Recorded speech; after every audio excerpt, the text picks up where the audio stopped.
stay tuned because for the next 60 minutes, Motorsports Unlimited is on the air. Hi, I'm Jerry Bryant, and these are the lovely ladies of motorsports. And all this hour, we're going to have 60 minutes of action-packed excitement. All kinds of exciting things will happen.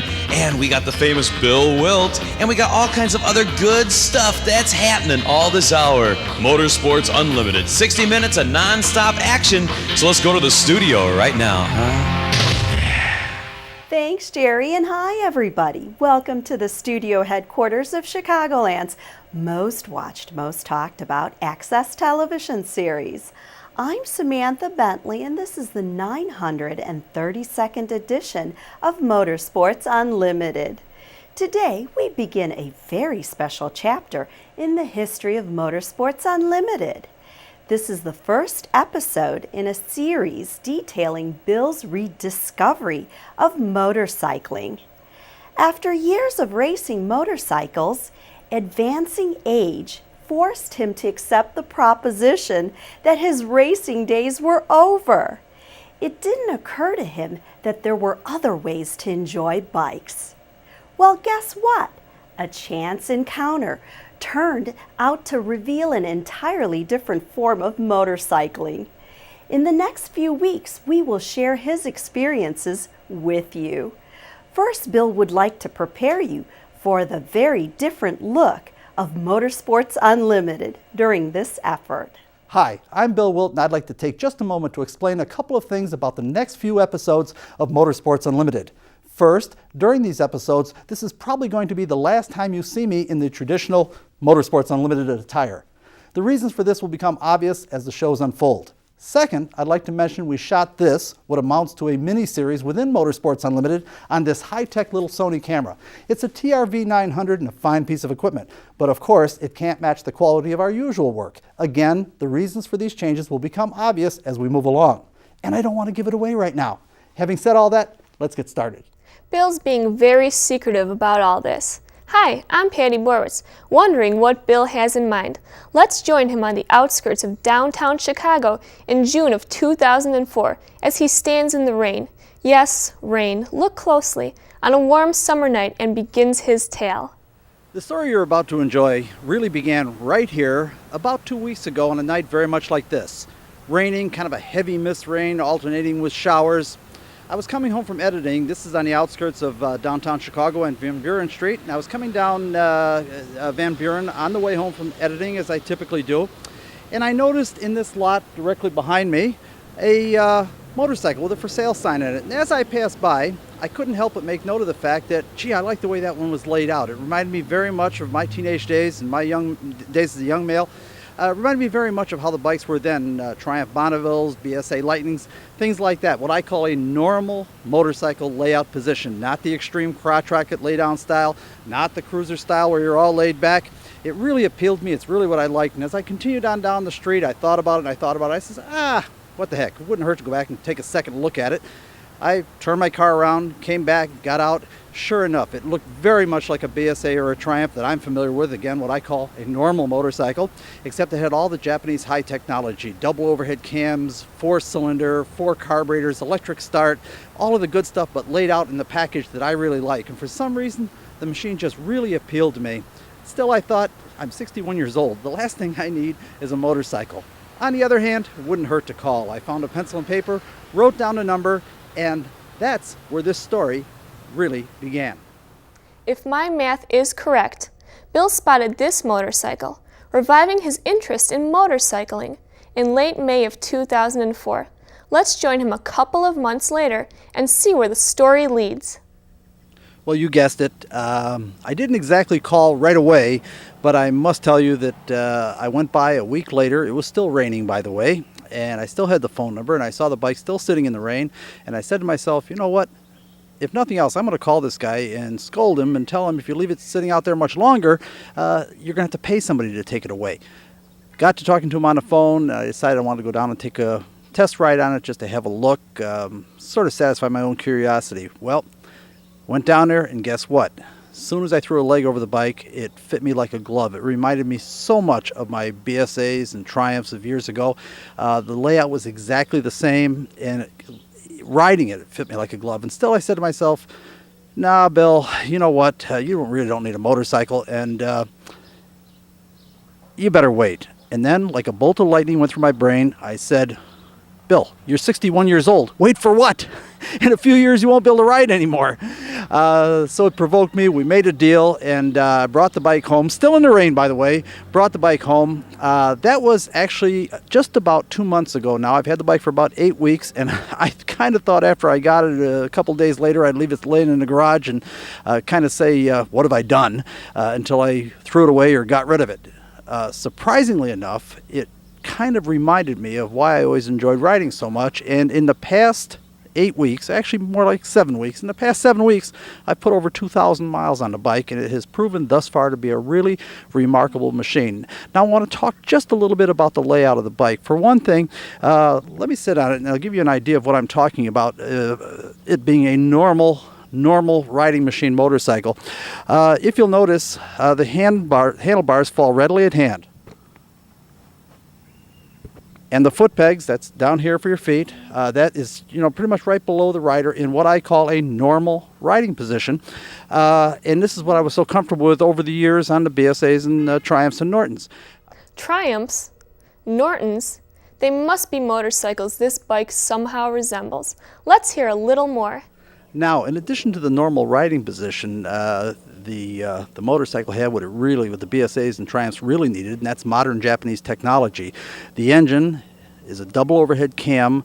It's a 2-valve per cylinder engine, and I won't go into that. This is a 1982 motorcycle, a 1982 Suzuki GS650G, 4-cylinder, double overhead cam, but 2 valves per cylinder rather than the more modern 4 valves per cylinder. We'll probably talk about that a little bit later, but it was really exactly what I always looked for when I had my British vertical twins. I said, boy, if they could just kind of take this package and put the reliability and power of the modern Japanese technology together in that layout, it's something I would really like. And guess what? I thought about that years and years ago, and here I am 30, 40 years later, and I found the package. Apparently it did exist. As I've said, I put over 2,000 miles on it in the last 7 weeks, and as a matter of fact, that's where the story is going to continue, because I've developed so much confidence in the machine. I've enjoyed it so much and developed so much confidence in it that I'm going to take a little road trip, and hopefully, if all goes well, I'm going to take all of you along with me. Well, that sounds pretty cool. I wonder where he's going to take us. Let's learn a little more.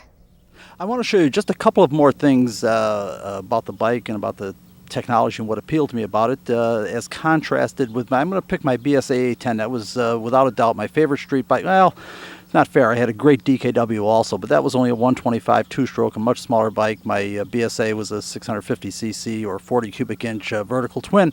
And hopefully, if I know how to do it, as I'm talking right now, I'm laying a shot of the BSA, which is, I'll figure out what it is, but it's got to be close to 40. The shot's got to be close to 40 years old. To give you an idea what I'm talking about, how similarly these machines are laid out, except this one has the modern Japanese technology. Another example, I've already pointed out the 4-cylinder engine, whereas my BSA was a 2-cylinder engine. I've already pointed out this one has double overhead cams, whereas the BSA was just a overhead valve engine. But another thing, if you take a look, we've got disc brakes on the front. Not just disc brakes on the front, we've got disc brakes on the back also. And in the front, by the way, has dual disc brakes. There's a disc on each side of the front wheel.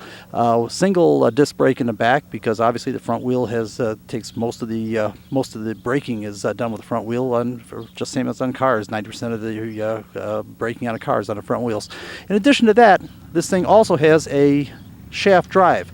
Now, I've never had a motorcycle with a shaft drive before, and I really didn't know what to expect. And I must tell you, I have fallen in love with it. Quiet, no maintenance, just terrific. The only downside of it is, and it's the reason I always stayed away from them, is there's really no way to change the gear ratio, no easy way to change the gear ratio. Like with a chain drive, you can just change the sprocket. Far more difficult. It can be done, I suppose, special machine work, let's just say it can't be done because it would be just way too difficult and really not worth the effort. So the downside is you can't change the ratios that you have, but the plus side is it's quiet and you don't have to look at it and don't even have to think about it, which I really like. A couple more things. I never had a motorcycle before that had turn signals, and I must admit that's a really nice feature. Motorcycling has changed a lot in all these years. I really like that, and we always went with hand signals. It wasn't a legal requirement of motorcycles. Probably is now, but it wasn't years ago. And as a matter of fact, something else this machine has that I never was able to use on a bike before. I tried it a couple times. It's got turn signal. Mirrors. Rear view mirrors on it. Now, I used to think it was funny. I tried years ago to mount mirrors on a couple of different bikes that I had, and quite frankly, they vibrated so much, there was no way you could see anything out of the rear view mirrors. As a matter of fact, I remember very well once having the BSA idling, sitting on a stand, very much like it is right now, sitting on the center stand with the front wheel touching the ground, and when the engine sat there and idled, the front axle, that's right here, the front axle shook back and forth from 1/2 to 3/4 of an inch, just sitting there shaking, and that of course went right up through the forks and into the handlebars and shook the mirrors. There was no way you could see anything out of the rear view mirrors. This thing is remarkable. It has rear view mirrors, but better than that, you can use them. In fact, I've developed quite a lot of confidence in them.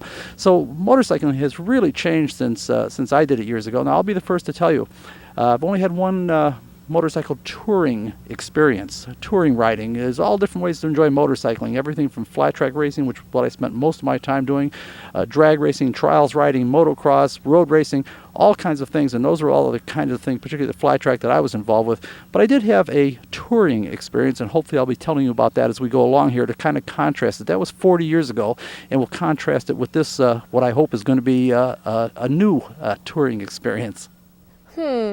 It sounds like Bill doesn't have a lot of motorcycle touring experience, except for a trip some 40 years ago. Let's see how he's going to prepare.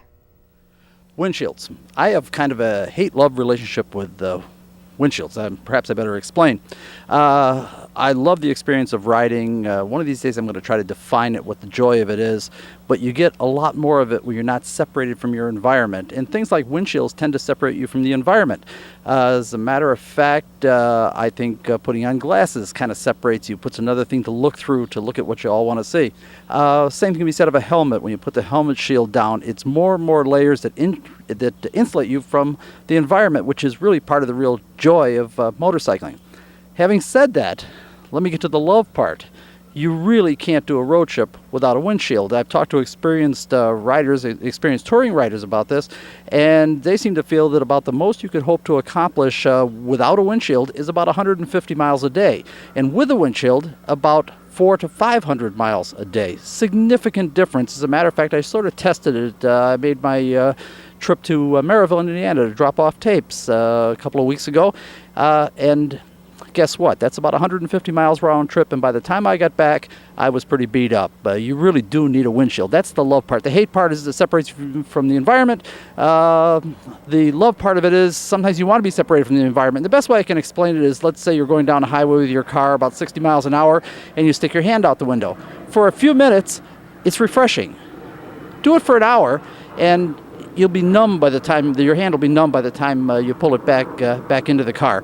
So you really do need a windshield for a road trip, and that's the reason I have the windshield here. Now let me tell you how dumb I am. Everybody knows that J.C. Whitney has been a part of Motorsports Unlimited for a long, long time, been one of our underwriters for a long time. When I decided I wanted to get a windshield because I wanted to take a motorcycle trip, I grabbed my Dennis Kirk catalog, where I get snowmobile stuff and boating stuff and all that. And they had a motorcycle section, and I went through the thing, and there's a variety of ways you can do windshields. There's the little short windshields that only come up about this high, which in my opinion are more for looks than anything else. They're the sport windshields. And then you have what they call a shorty, which goes maybe about this high. That's not really what I was looking for. I really wanted, this is going to be a long road trip, and I plan on doing about 300 miles a day, so I wanted some real protection. The longest one that they had, and they measure it from the top of the headlight, the longest one they had was 21 inches from the top of the headlight to the top of the shield, and that's what I bought. I also wanted a clear one. The windshield's not on there to make the bike look cool or anything. The windshield is there really to protect me from the elements on this road trip. So I wanted the longest, the biggest, longest, however you'd say it, from here to here, the most coverage that I could get. So I ordered this one, and it came, and I'm real pleased with it and everything. It's really easy to get on and off. It's held on with just a couple of Allen bolts up here, and also a couple of Allen bolts down here, so it's easy to get on and off. somebody, while I'm doing this, mentioned to me, and I'd already made a couple of modifications on it and everything, somebody said to me, Bill, you're tied up with J.C. Whitney. Why didn't you check the J.C. Whitney catalog? I just didn't think of it. I don't know why. Maybe a senior moment. I didn't think of it. So then I went and checked. Sure enough, I should have looked there because they've got a couple of them that are 23 inches tall. This was the longest or tallest one that Kirk had, and it's really a couple of inches too short. It's not a big, I've got the top of it just about right, but there's about 2 inches distance from here to the headlight, which sort of bugs me. I really would have preferred one that was about 2 inches taller, so it would have gone from the headlight to the top area here. What's done is done. I already had the shield, and I already had made a couple of modifications on it and all that, and I'm happy with it. I think that matches the lines of the bike nicely and all that. I like it, but I don't know why the heck I didn't think of Whitney. Whitney, after all, is one of the largest aftermarket motorcycle suppliers in the world, and I didn't think of it. Whatever. What's done is done. I'm happy with this, although I've got a feeling probably in a couple of months I'll be going and getting the one from J.C. Whitney, because it kind of bugs me that there's this 2-inch gap here, and I really would have liked it to have been from the top of the headlight to the top here and get the kind of protection and coverage I need.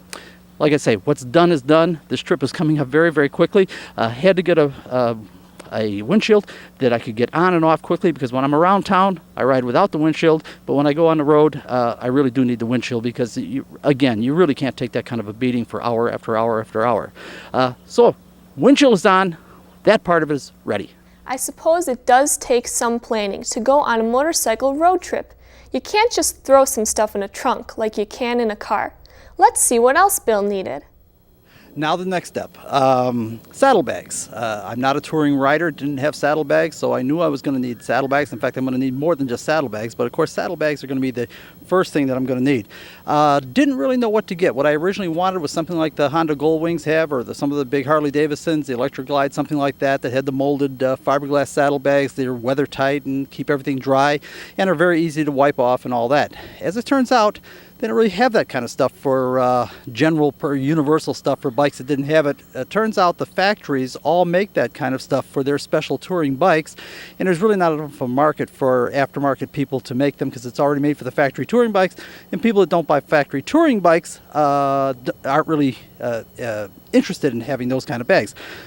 So I needed something that would fit a 1982 motorcycle that's 22 years old. So I went through the internet and all that to see what I could find. And what I found, there's a number of different manufacturers, first of all, and this stuff is all available from the various aftermarket catalog houses like J.C. Whitney and Dennis Kirk that I got the windshield from and all that. But there's many, many brands available for those things. And I looked them all over, and I kind of like the looks of the Nelson Rig. These are Nelson Rig bags, extremely well made. I was very pleased with that. And on top of that, very well thought out, very clever. In the front here, there's a pocket on each one of the saddlebags that you could put water in, or in my case, stick in sunglasses or clear glasses for the other side for when it starts to get dark out. I thought that was pretty nice. They have these secure, very secure straps that go over the top that are real easy, that you can just snap right off to get them off, so that you can open the bags. And when you open, and by the way, the bags have a handle on the top of each one and a place here and here to attach straps that's also part of it too. When you open it opens up like this. Also extremely well made inside. There are pockets in here to hold things so that it holds its shape, these stiffeners and all that. And what was most important to me, in fact, this is the reason I bought these, were basically because I wanted to be able to hold a full face helmet in each one of them, and these will hold a full face helmet, which was very exactly what I needed. In addition to that, let me close these up again.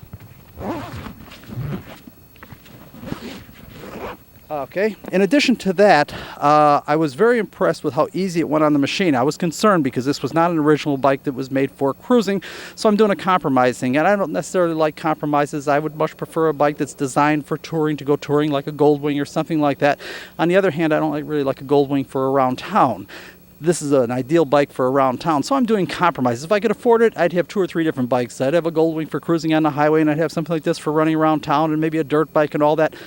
I can have one bike, so I'm kind of making do double duty. And I had to find a set of bags that were universal, that weren't specifically made for the bike, but maybe could be made. I like these.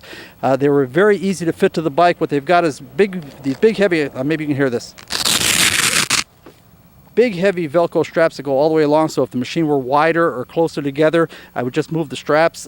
Fits very well that way. Then the security straps, right down here is a security strap, and there's one here, one in the front there, one in the back there, one in the back there, and they've got these real quick release plastic buckles like that. There's one there, and one there, and one there, and one there. You take off the 4 security straps and check this. So you can take it into the motel room at night. You don't leave your stuff sitting outside. Very, very clever. Clever, well designed. Oh, also, notice the inside here. Let's see if you can see that. I'm talking about the inside of the saddlebags.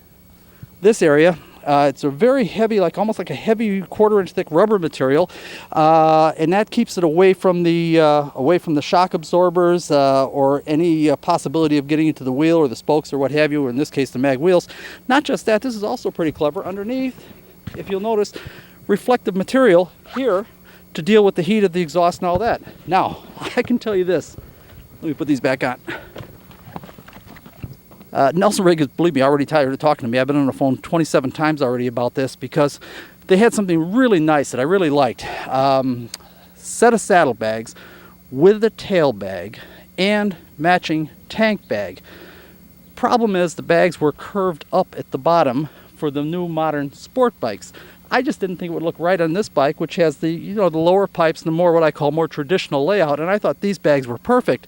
And what I really wanted to do was get these bags with the top bag for the sport bike, but they don't snap together. For the sport bike thing that they're designed for, the top bag snaps together on the front and the back with the bags that hang down.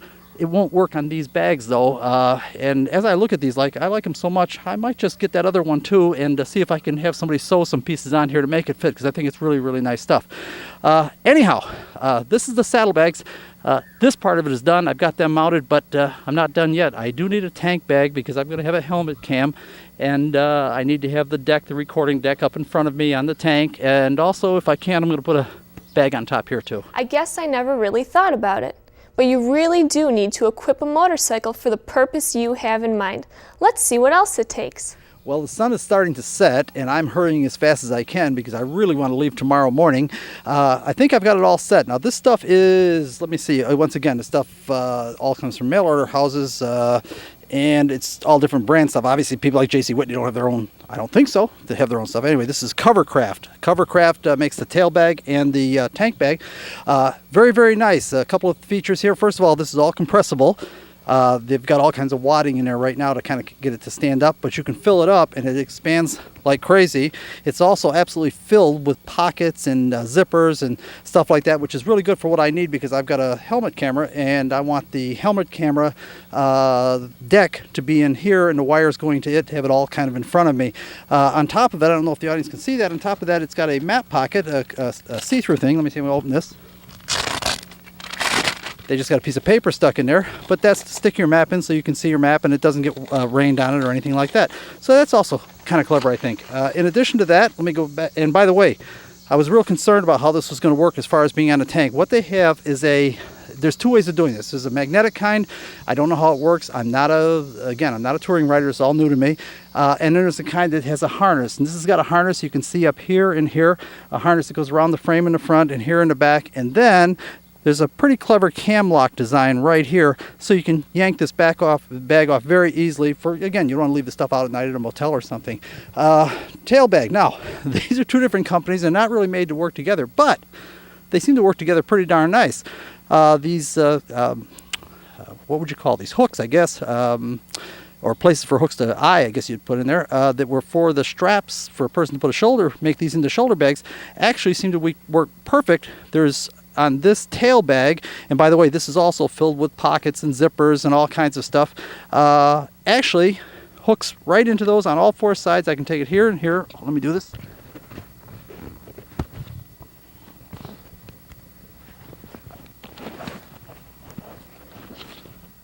Just the four things, and take it off to take it in with me. I think that's pretty cool. Let me hook it back up again. Yeah, I won't bother with it now. But anyhow, it's actually real easy to do. It gives me more storage space. This is called a tail pack, or a tail bag, also called that. And it's again to give you more room for stuff. And with me carrying all the video equipment that I have to carry, the space, including a helmet with a helmet cam on it, the space becomes critical. One other thing I think is pretty cute on these. Let me see if I can find it here real quickly. This is worth showing you if I can find the zippers for it. And like I say, there are zippers all over these things. Here we go. This is a rain hat.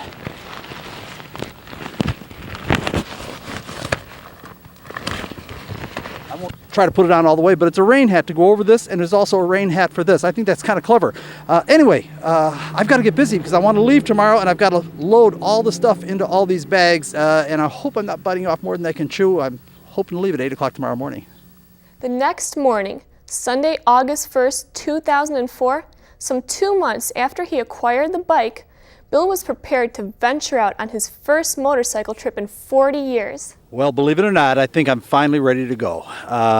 It took hours and hours to pack all this stuff. And by the way, if you want to know how much bag area you need, as much as you can get. I have stuffed every nook and cranny here, and he'll still had to hang some stuff on the outside. Sort of surprised me. And this map thing is actually really useful. I went onto the internet and pulled down all the maps that I needed, for the various places along the way, and just keep sticking over 100 miles in there every time. And that looks like it's going to be pretty darn handy. Anyway, I'm ready to go. Had to go through some stuff that never had to do 40 years ago. Medications, heart patient now and all that. I kind of forgot about all that, so that took extra time to take care of. We'll see. I'm ready to go, and only about 2 hours late. I think it would be fun to turn back the clock 40 years and check out Bill's first touring experience, and that's what we're going to do. It seems Bill wrote about it extensively many years ago. Let's join our own Janine Lauschat as she reads an excerpt. 40 years ago, when they were 21, Bill and his high school buddy Todd tried a motorcycle trip. In this decades-old photo, Bill is on the left with his BSA. Todd is on the right with his Norton, moments before they left. Bill's BSA was a British-built 650 vertical twin, and Todd's Norton was a very rare, also British Manxman. It too was a 650cc or 40 cubic inch vertical twin. While the trip turned out to be a total disaster, it occupied a part of Bill's memory to such an extent that he included his recollections of the trip in his book. Bill wrote the story of this 40-year-old misadventure some 20 years ago. Let's enjoy an excerpt from his book. We decided to try motorcycle touring, so we converted the 2 motorcycles we had been drag racing with every Sunday into our idea of touring bikes. We both put on sprockets that would pull maybe 200 miles an hour and huge gas tanks for long cruising ranges, especially with the great gas mileage we were hoping to get with the tall gearing. We didn't have any saddlebags or anything, but we did have bungee cords. I was also fortunate enough to have a large touring type seat to replace my Bates pleated and rolled TT seat for the trip. We decided to go to Kansas City because neither one of us had been in that direction before. And I suppose we were influenced by the popular song of the late 50s, Kansas City. You remember, they got some crazy little women there, and I'm gonna get me one. Anyway, we also wanted to travel the famous Route 66. It was common knowledge that it would eventually be gone. We could tell by our map Route 66 intersected Route 45 about 20 miles south of my house. That was good. It would give us a few miles to check out our refurbished mounts before riding off into the sunset. We agreed I would follow Todd for a couple of miles, then he would follow me for a couple, and back and forth like that, so we could check out each other's stuff before leaning into it on Route 66. A couple of blocks from my house, I noticed his brake light wasn't working. Not a big deal, but we did want everything right. I roared up next to Todd and signaled him to pull over. As we pulled our helmets off, "No brake light," I casually offered. "Good, glad you noticed it." 15 minutes later, we were on our way. Just the little activating spring came off one end. A little hard to get at, but no big deal. Now he was signaling me to pull over. "What's up?" I inquired, pulling off my helmet. "The stuff you bungee corded over the tail light on the rear fender is starting to fall off. Better restrap it." "Oh, thanks. I sure wouldn't want to lose anything." On our way again. And now Todd was pulling over. "What's wrong?" I inquired, pulling my helmet off again. "Rear brake needs adjusting." "Oh yeah, better take care of it now before we get onto the highway." "How's your clutch feel?" Todd asked. "Lousy. I've adjusted it already, but that tall gearing is killing it." "Mine too," he offered, "but we'll be okay once we get on the highway." "Yeah," was Todd's response. "Tell you what, let's not stop again until we get to Route 66. We've been underway for about an hour and a half, and we're less than 8 blocks from home." "Okay," said Todd. So now we were pressing on. We were a good 5 miles from home now and making time, but Todd was pulling off again. "What's up, man?" I insisted, this time leaving my helmet on. "I've got to adjust that rear brake again. I want it right." "Listen," I told him, "some stuff you just have to put up with for a while if we're going to make any time." "Yeah, okay," Todd agreed. "But I just wanted to make sure the brake works right because the traffic is getting bad and my clutch is really acting up. It doesn't want to release." "Yeah, mine seems to want to go away too. It's because we're slipping them too much. First gear is too fast with the tall gearing and traffic is too slow." "You might as well fix the brake light again too. I didn't want to stop again, but as long as we're stopped, you might as well get it working." Then I offered, "You know, I think we should try to pick the pace up a little. I know you don't like passing cars in between the lines of traffic or running on the shoulder, but this clutch problem could get serious, and I'd hate to end the trip before we even get to the highway. What do you think, Todd?" "Why didn't you tell me my brake light wasn't working right away?" he demanded. "Now the spring is completely gone." He was visibly annoyed. Todd was the kind of guy who liked things orderly, and he expected things to work. His affection for his Norton always puzzled me, so his annoyance with me was understandable. Todd felt in my zeal to get on with the trip, I elected to sacrifice his brake light activating spring. Truth was, I felt the lack of a brake light normal for British bikes and thought we had done well to keep them working for 5 miles. Had it been my Harley, it would have worked, but it would have been too dim to be visible. Oh well. A rubber band soon remedied the problem, along with the promise that I'd be more diligent, watching for malfunctions and notify him immediately. A few more miles down the road, Todd roared up alongside of me, pointing at the back of the bike. I assumed he was telling me my brake light wasn't working. I was determined to show him you don't sweat the small stuff. I motioned to him not to worry about it. We were moving along pretty well considering how heavy traffic was, though we were running on the shoulder trying not to use the clutch or lug the engines.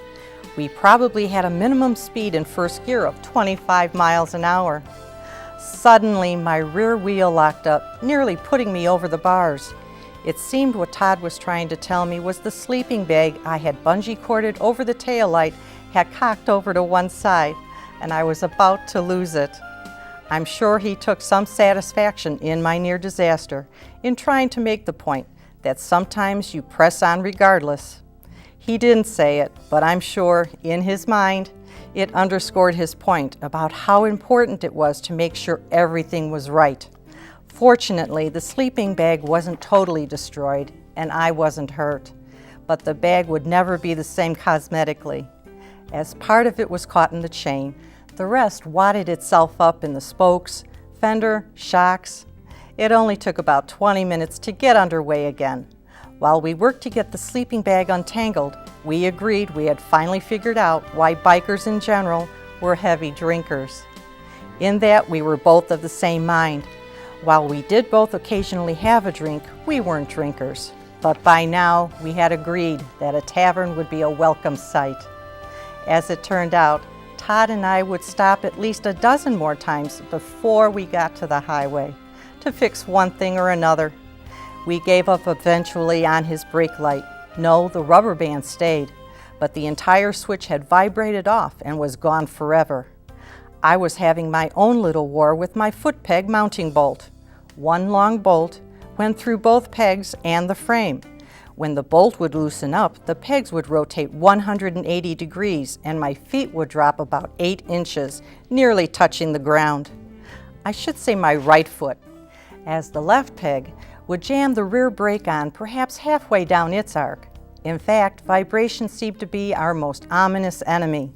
Todd and I were confident that once we got our machines on the highway, our problems would end.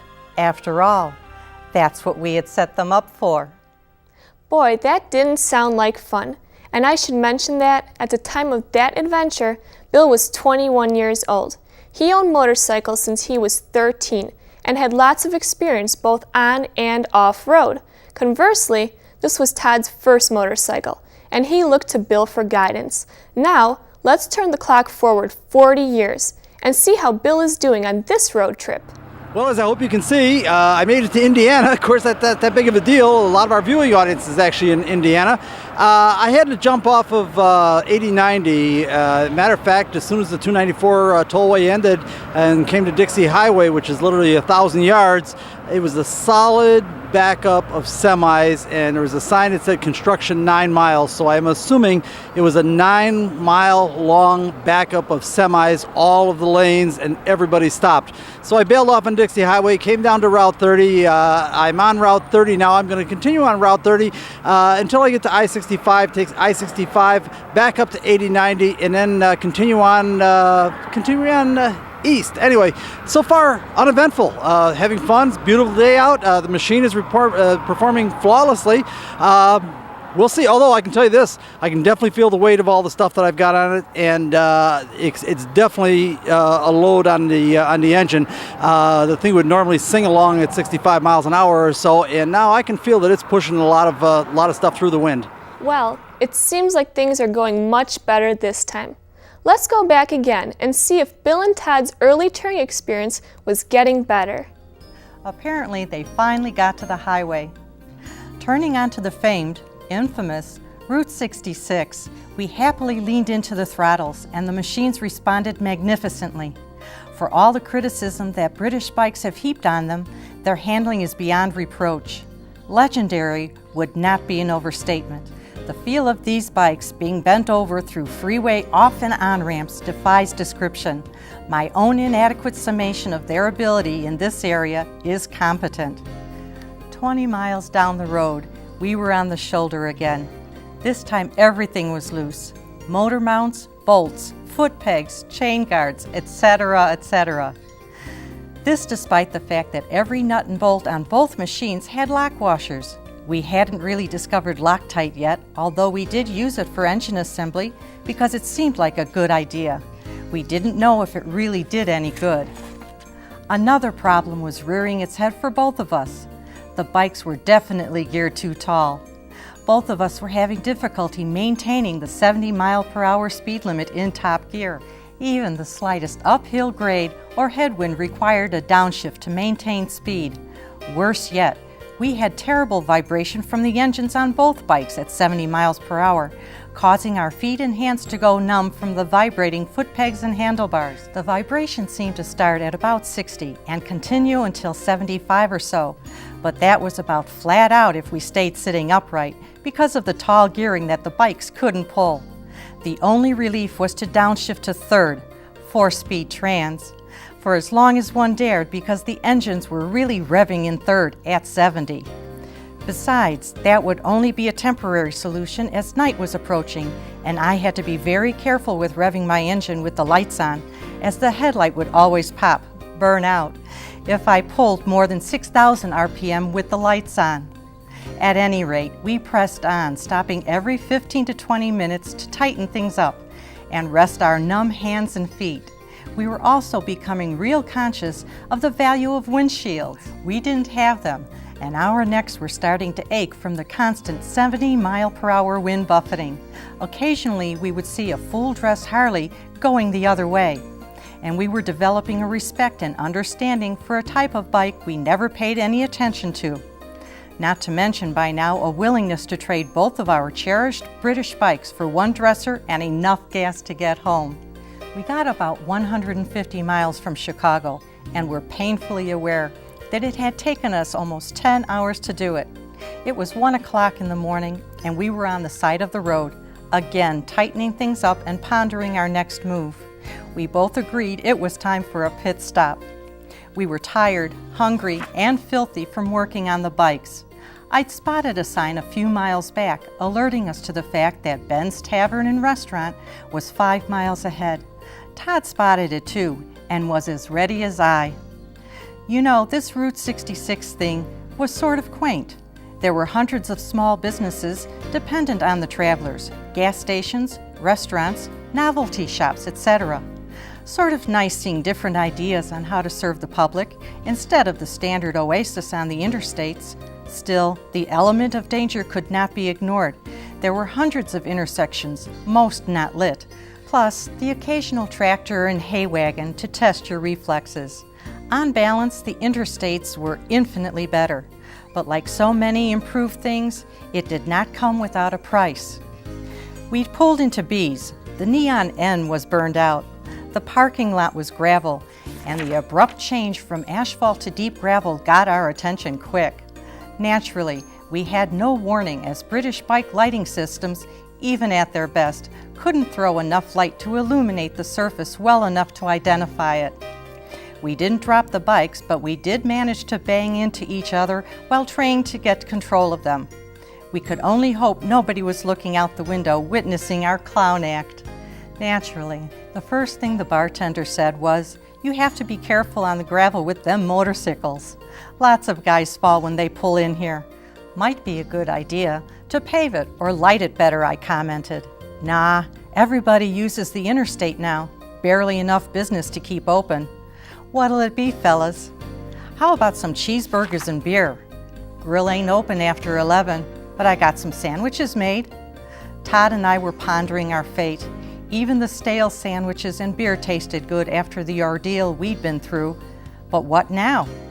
It was obvious we weren't going to make St. Louis tonight as our plan called for. But what the heck, this was a vacation and we were in no hurry. We asked Ben if there were any hot spots in the area where we could have some fun. He told us this was it. We knew that. Just kidding, Ben. We decided we'd better find a place to camp for the night. It was getting close to 2 a.m. and we were beat, plus the beer was taking effect. As we got up to leave, we were immediately aware that our bodies were rebelling against what we were putting them through. Our necks ached, our hands and feet had lost all sensitivity to touch, and talk about pain. $8 for a few beers, stale sandwiches, and 2 bags of chips. Yeah, the interstates are infinitely better. All the lights in the place and the neon sign, B's, went out before we even got down the 3 steps to the gravel. "Guess he was waiting to close, Todd. I suppose we were lucky to have found anything." "Yeah, lucky," he said sarcastically. Like I said, Todd expected things to be as advertised and didn't get over disappointment easily. We were now aware of just how dark and quiet the country can be. The only sound was our footsteps on the gravel. Sort of spooky. We stopped briefly before starting the bikes to restate what we were going to do. At the first opportunity, we would pull into a field and camp for the night. I was to lead, as I had lots of trail riding experience. He had none. I wonder why it didn't occur to either of them to turn back. Given all the problems they were having, guys and girls are sure different. Let's see if Bill is experiencing any similar drama on this trip. I'm approaching South Bend, Indiana now. I'm on Route 20, and Route 20 is going to be very important, as you'll see as the show rolls along. But I'm making a little detour off of Route 20 onto Route 2. Route 2 will take me to South Bend Speedway, and I've raced at South Bend Speedway many, many times, but I haven't been there in about 10 or 15 years. I always enjoyed the place, and I always particularly enjoyed the little stretch of Route 2 that approaches South Bend Speedway. I think it's very pretty along there. If I can do it, maybe I'll try the helmet cam and see if I can give you a little bit of that footage if it's not going to take me too long, because the longest part about this trip is doing all this video stuff. Once again, I don't want to speak too soon, but boy, this Suzuki is just a remarkable machine. I can't believe it. It's screaming along at 6,000, 6,500 RPM just hour after hour doesn't seem to mind it. I've actually developed more and more confidence in it every moment. Anyway, we're going to take a little, we're approaching South Bend, Indiana, and I'm going to just take a little detour off of Route 20 so that I can maybe stop by for a couple minutes at South Bend Speedway. Now that sounds like a lot more fun. Let's ride with Bill heading east in Indiana. We've got 2 east, which is what we want, and 20 east is to the left, and 20 is the one we're going to be taking most of the time. But for this little part of the adventure,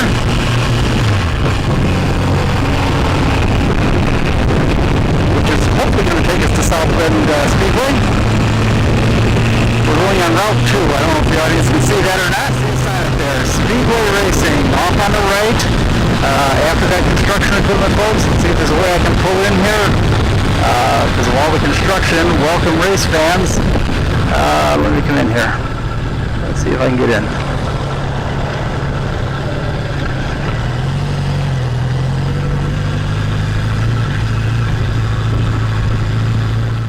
Now that was fun. To heck with all that breaking down stuff. Let's take a peek at the racetrack. Well, as I'm sure you already know, we're in South Bend, now South Bend, Indiana, and I made a little bypass here off of Route 20 because I wanted to take another look at South Bend Motor Speedway. I haven't been here in many, many years. It still looks exactly the same. It's really a shame there isn't somebody here because I'd like to kind of show you, probably could talk them into let me take you around the racetrack. But anyway, we're going to move on now. I've been on the road now for, let's see how many miles we've done. We started at 408. I can't do the math that quick. It looks like about 120 miles. I've got about 120 miles in, and I want to do 300 miles the first day. So anytime now in the next 20 minutes or so, 30 minutes or so, as I'm riding along, probably time to eat about halfway. And by the way, I'm having fun. Couldn't have picked a better day. This is just, I'm sure we're gonna have bad days here in the next 9 days, but boy, this one is beautiful. Let's enjoy a little more of the eastern Indiana countryside.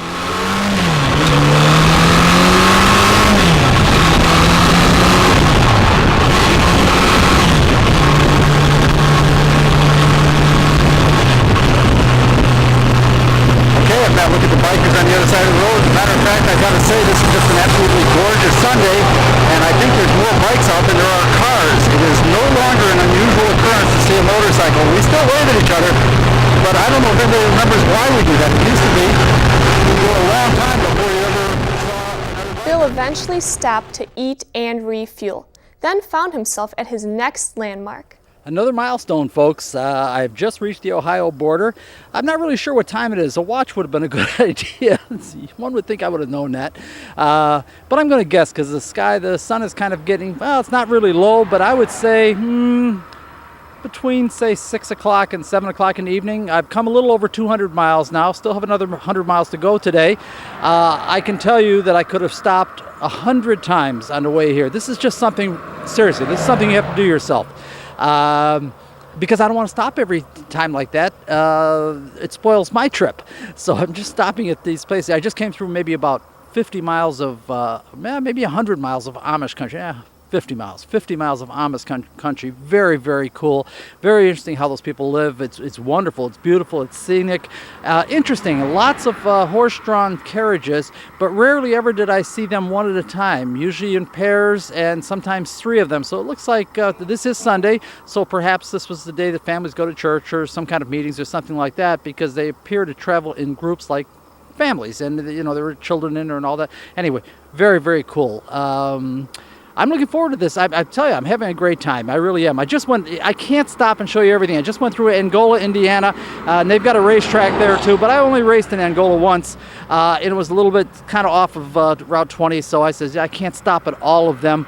Not if I'm going to get done what I want to do. I want to get 300 miles in today. Anyway, entering Ohio, having a great time.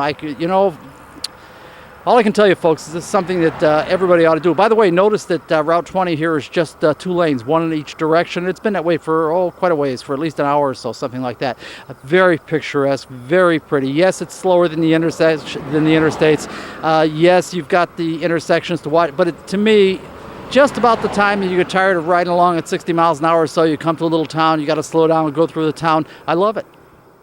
Quite a difference from 40 years ago. Oh yes, 40 years ago. Let's see how Bill and Todd are doing. If you'll recall, when we left them before, Bill and Todd were leaving B's. It was really Ben's, but the neon N was burnt out, and Bill liked saying B's instead of Ben's. Go figure. Anyway, they were leaving Ben's and off to find a place to sleep. Bill writes, "A few miles down the road, I spotted what I thought would be perfect.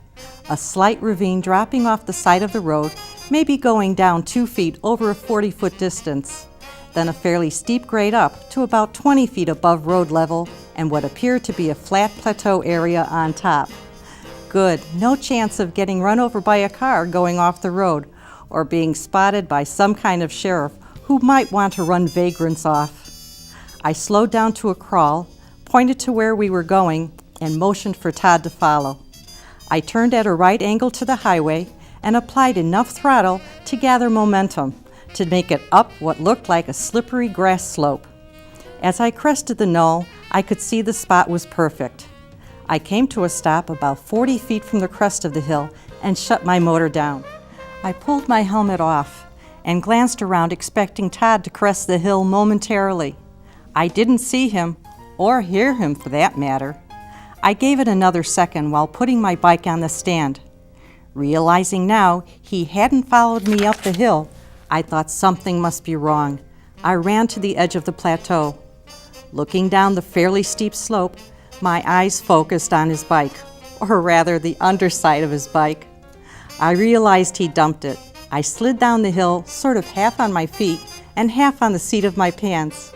I realized how slippery the grass, wet with dew, was. My concern for his well-being was immediately relieved when I saw the look on his face. Yeah, he was trapped underneath the bike and his stuff was scattered all over the place. But he was only concerned about how does one go about making a hill like this. As we picked up and repacked his gear, we discussed the proper way to attack a slippery, grassy hill on a motorcycle. It became apparent he didn't realize you had to hit the hill straight on, with enough speed to carry you up, with only a little throttle to try and keep whatever traction was available. He didn't realize when I motioned for him to follow me, I meant it literally, and my abrupt turn to approach the hill straight was deliberate. He had just turned casually, turned and started up the hill on an angle. When his bike slowed from the ascent, he just added throttle, expecting his big Norton to motor him over the crest. Instead, all hell broke loose, and it seemed to him in an instant he was under the bike, upside down, in the bottom of the ravine. I also might add, we were both feeling the beer. As I said before, we weren't drinkers, and it didn't take much. After getting everything back on the bike, we decided to have me ride it up the hill, as it was really getting late. And after what we had been through today, this was no time for dirt riding instructions. Not to mention, this was hardly the bike for it. I was sort of surprised. He wasn't angry or anything, thinking I led him in over his head. I didn't. Instead, he seemed intrigued by the challenge of the dirt. He pressed me for more information about dirt riding as we were trying to make camp. I suppose I should mention here neither one of us knew anything about camping. It seemed like a simple enough proposition. Just unroll the sleeping bags and crawl in. "Sure is dark and quiet out here, Todd," I said. "Yeah, in fact, the quiet is quite loud," Todd offered. "You don't suppose there are any snakes out here, do you?" I inquired. "You mean poisonous ones?" he asked, for clarification. "Any kind. Don't screw around with me. Are there any kind of snakes in mid-Illinois or not?" "Well," he said slowly. "What do you mean, well? Yes or no?" I demanded. "Well, there are snakes everywhere." But then Todd added, sensing my insecurity, They don't come out at night. The bigger worry is bears. Bears don't bother me, I told him. They can't slither into your sleeping bag with you. But that's right, you did mention once you weren't too thrilled about the possibility of bears near your parents' cottage in Wisconsin when you were younger. Does that still bother you? Not tonight, Todd stated flatly. Why not tonight, I asked. He had me curious. Because I have my .45 automatic in the sleeping bag with me. Are you crazy? Are you serious? Did you bring that damn gun with you? Bet your butt I did. I'm not getting mauled by any bear in the middle of the night, Todd justified his action. Well, I don't want to be shot by somebody having a nightmare, I exclaimed. I didn't think it was a great idea to sleep 10 feet from a man who had been drinking and had a gun. Neither one of us was a drinker, but he was far more affected by alcohol than me. In fact, he could get drunk on 3 beers. It took me 4. I couldn't talk him into putting the gun back under the seat of his bike. He was too spooked about the possibility of bears, and Todd could be very stubborn. I got up and moved my sleeping bag to the other side of the bikes to try and get comfortable. Then, in a take that manner, he yelled, I don't know whether snakes come out at night or not. I don't think I would have appreciated the humor in that either. But we'll have to find out what happens from there next week, because we're out of time with only enough left to acknowledge the fine work of our award-winning production team, including Chuck Itzenthaler, Sue Casanda, our webmaster Frank Barbalace, Rena Borwitz, and Tom McGrady. Special thanks to JBTV's Jerry Bryant. Music is created for us by independent artists Roger Pauley and Jerry Herbert. Of course, we have to take a moment to thank the stars of this edition of Motorsports Unlimited. Janine Lauschat, Patty Borwitz, and our host, Bill Wildt. Me, I'm Samantha Bentley, wondering where Bill is taking us. Perhaps we'll find out next week. Thanks for watching. See you next week. This program made possible in part by support from Bridgestone Firestone and your local Bridgestone Firestone tire retailers. This program made possible in part by support from PB Food Products, located on 47th Street at Western Avenue in Chicago, Illinois. This program made possible in part by support from J.C. Whitney & Company, located just off I-80 at the Utica exit in LaSalle, Illinois. Motorsports Unlimited is produced by Bill Wildt, president of the Motorsport Advancement Crusade. This program made possible in part by support from the Chicagoland Toys for Tots Motorcycle Parade held on Western Avenue in Chicago, the first Sunday in December. This program made possible in part by support from Jimmy's Red Hots, located on Grant Avenue and Pulaski Road in Chicago. This program made possible in part by support from ABC Auto Parts, located on Ashland Avenue at 138th Street in Blue Island, Illinois. This program made possible in part by support from Copy That, located in the County Farm Plaza at County Farm Road and Army Trail Road in Carroll Stream, Illinois. Motorsports Unlimited was created to raise public consciousness, understanding, and appreciation of the motorsport community and their activities.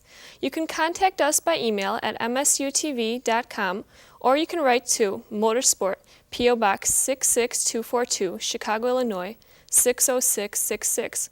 We enjoy hearing from our audience. Please let us know what you think.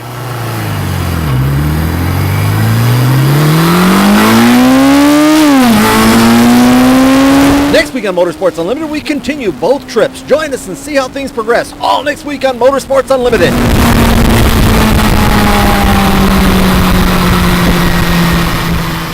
So that's it, another edition of Motorsports Unlimited and the lovely ladies of motorsports. And be with us next week because we'll have something real exciting. Bill Wildt's going to have the lovely ladies, and just about anything can happen right here on Motorsports Unlimited. Every week at this time, we bring you the best in motorsports.